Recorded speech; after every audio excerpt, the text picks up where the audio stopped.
गाजियाबाद थाना मधुबन बापूधाम पर सूचना प्राप्त हुई कि ग्राम सदरपुर निवासी एक व्यक्ति उमेश चौधरी का उनके गांव के ही रहने वाले नीरज कौशिक तथा एक अन्य व्यक्ति द्वारा अपहरण कर लिया गया है। उक्त सूचना के आधार पर तत्काल ही सुसंगत धाराओं में अभियोग पंजीकृत किया गया तथा अभियोग के अनावरण हेतु टीमों का गठन किया गया। इस घटना में सीसीटीवी फुटेज, सीडीआर के विश्लेषण तथा अन्य गवाहों के बयान के आधार पर इस तथ्य की पुष्टि हुई कि नीरज कौशिक तथा उनके परिजनों के द्वारा सुनियोजित तरीके से अपहृत व्यक्ति उमेश की हत्या करके उनके शव को गंग नहर में फेंक दिया गया है।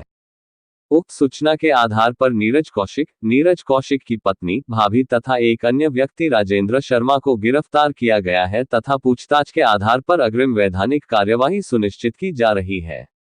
इस प्रकरण में नीरज कौशिक द्वारा उमेश चौधरी के शव गंग नहर में फेंक दिया गया था। पुलिस टीम द्वारा आज उस शव को बरामद कर लिया गया है।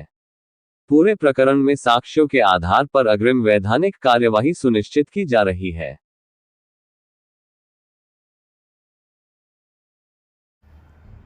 दिनांक 15 जनवरी को थाना क्षेत्र मधुबन बापूधाम पे एक सूचना प्राप्त होती है कि ग्राम सदरपुर निवासी एक व्यक्ति उमेश चौधरी का उनके गांव के ही रहने वाले नीरज कौशिक तथा एक अन्य व्यक्ति द्वारा अपहरण कर लिया गया है।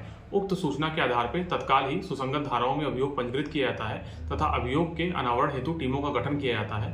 इस घटना में सीसीटीवी फुटेज, सीडीआर के विश्लेषण तथा अन्य गवाहों के बयान के आधार पर इस तथ्य की पुष्टि हुई कि नीरज कौशिक तथा उनके परिजनों के द्वारा सुनियोजित तरीके से अपहृत व्यक्ति उमेश चंद्र की हत्या करके उनके शव को गंग नहर में फेंक दिया गया है। उक्त सूचना के आधार पर नीरज कौशिक, उनकी पत्नी, उनकी भाभी तथा एक अन्य व्यक्ति राजेंद्र शर्मा को थाना पुलिस द्वारा गिरफ्तार किया गया है तथा पूछताछ के आधार पर अग्रिम वैधानिक कार्रवाई सुनिश्चित की जा रही है।